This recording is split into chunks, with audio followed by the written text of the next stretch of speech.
certain things change from the Trayodashi of Kartika Masa.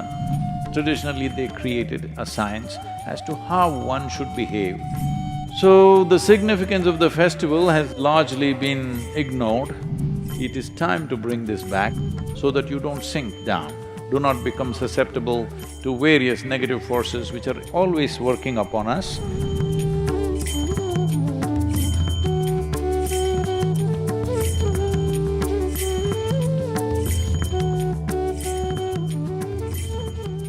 Diwali time.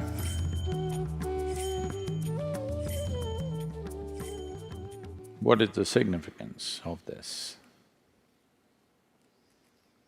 This is a festival which always comes in the month of Kartika, as per the lunar cycles, on the 13th day, which is called as Trayodashi.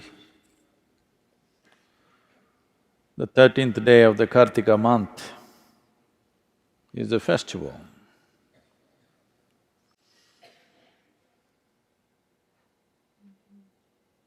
Traditionally, the science behind this is, on this day, everybody worships. On the Deepavali day, everybody is supposed to worship Dhanavantari, the deity dedicated to one's health and well-being.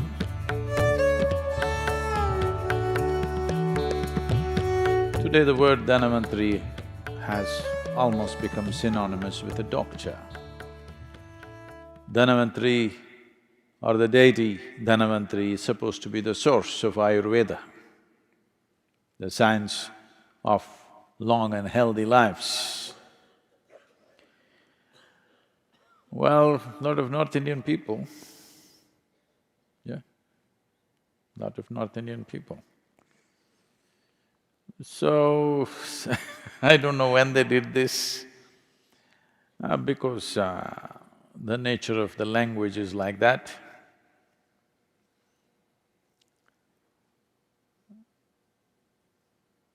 In northern India, most people speak Hindi language and the last syllable, they'll cut it off. If you say Dhyana Lingam, they'll say Dhyana Ling. If you say Shiva, they'll say Shiv. If you say Rama, they'll say Ram. The language has the habit of cutting off the last syllable always, almost everything. Krishna, Krishna.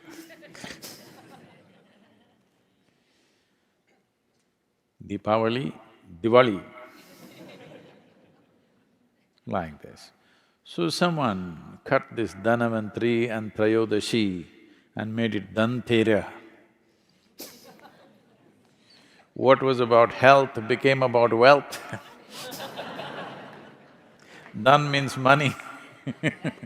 Now everybody thinks Deepavali is about money. Why it is about health is, for those of us who live in the northern hemisphere, it is from this day onwards, certain things change. From the Trayodashi of Kartika Masa, things change. In a way, there is a slowdown of life. So for the winter months, what you should do with yourself, what time you should wake up, what you should eat, how your food habits should change, how your practices should change, for all this, traditionally they created a science as to how one should behave to pass through winter months without getting sick, without getting depressed, without losing your sense of balance and purpose in life. How to do this? For this, there was an entire science. Lighting of lamps and bursting of crackers was one of those things, so that you don't slip into a slowdown. There is genetically, there is a dimension, the evolutionary memory within us thinks that as winter months come, whether it actually got cold or global warming kept you warm, that's not the point. The changes have happened. The distance between the planet and the way the planet and the sun are positioned has changed. Because of that, slowdown of life happens. If you were a bear I believe you were some time ago. You would be hibernating. So there is a tendency for the body to hibernate. If you do not know this, the seed doesn't sprout. Nobody plants a seed from this season to 14th of January in India because the seed will not sprout fully or will not sprout at the same speed as it would in other seasons. Everything, life slows down in the northern hemisphere. Because life is slowing down, we are preparing to do more energetic things around us so that we don't really slow down and become a part of that. In a way, we are trying to assert our evolution. Yes, if we were some other creature, we would go and curl up somewhere. But now we have become human, we have transcended our biology. Am I assuming too many things?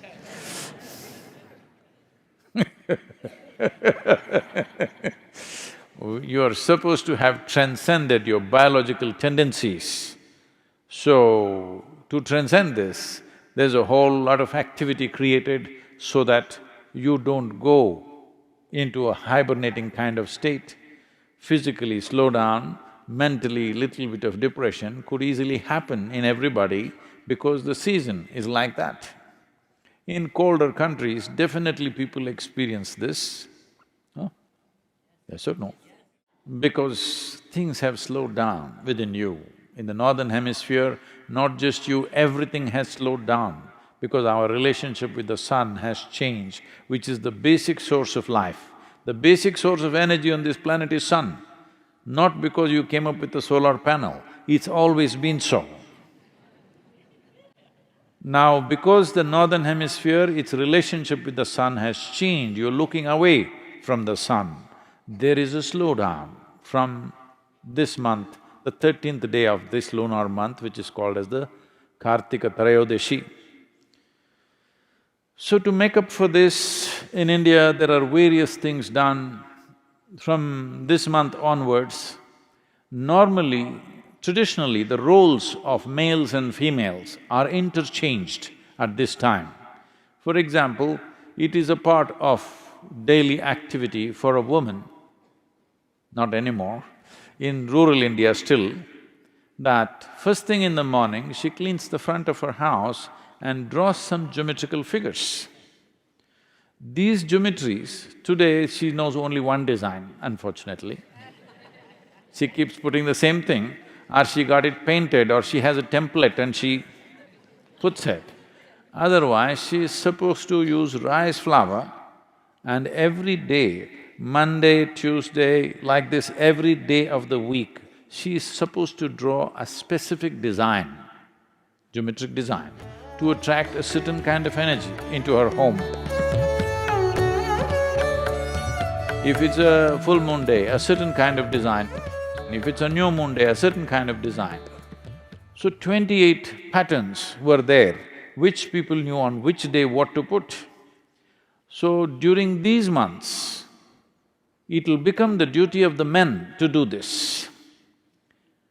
And this is the only month where men are supposed to go out singing on the street in the morning.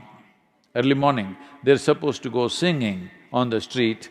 Even today, a small number of people are doing this. In rural India to some extent, in urban India, once again a little bit of revival is happening. Today we have become very large cities, otherwise if you lived in a village, everybody who lives there needs this beat of drum and music to reverberate in their system so that they don't hibernate, so that their systems don't slow down. So Deepavali is about that. If you cannot see the light, that's why the crackers, so that you anyway wake up. At 4:30 in the morning, they will start bursting crackers all over the town so that everybody wakes up and everybody becomes alive. Because it is important in the winter months that you come up before the sun. The first ray of sun should not hit a blade of grass or some other worm or insect. The first ray of sun must hit you. This is the commitment. That is why before sunrise, everybody is out to receive the first rays of sun upon themselves, not upon the ground. So, the significance of the festival has largely been ignored, but still people are singing a bit and bursting crackers a bit. It is time to bring this back, especially in colder weathers. This would be wonderful if some of these things are revived, because Diwali is not a religious festival, it's got something to do with our geographical location on this planet. Because we are in the northern hemisphere, these changes are happening to us, to our bodies, to the plants, to the animals, everything it's happening. You see, everything slows down. But if you slow down within yourself, mentally if you slow down, you will become little dim. Physically if you slow down, you will become susceptible to various other ailments which you may not be susceptible if your body is vibrant and alive. If this body is vibrant and alive, there are 1,000 infections within you right now, but you don't get sick because body is alive and vibrant. If little slowdown happens, all these little things become major problems within you. This is why the whole thing about Dhanavantari, the science of health and well-being, that it must be kept alive till 14th of January, everything must be kept alive. You need music, you need more light, you need lamplight, you need all kinds of things to keep the atmosphere alive for yourself so that you don't sink down and do not become susceptible to various negative forces which are always working upon us. It is just that some are sailing above it, some are sinking into it. So this is the significance of Deepavali. It is Dhanavantari's Trayodashi.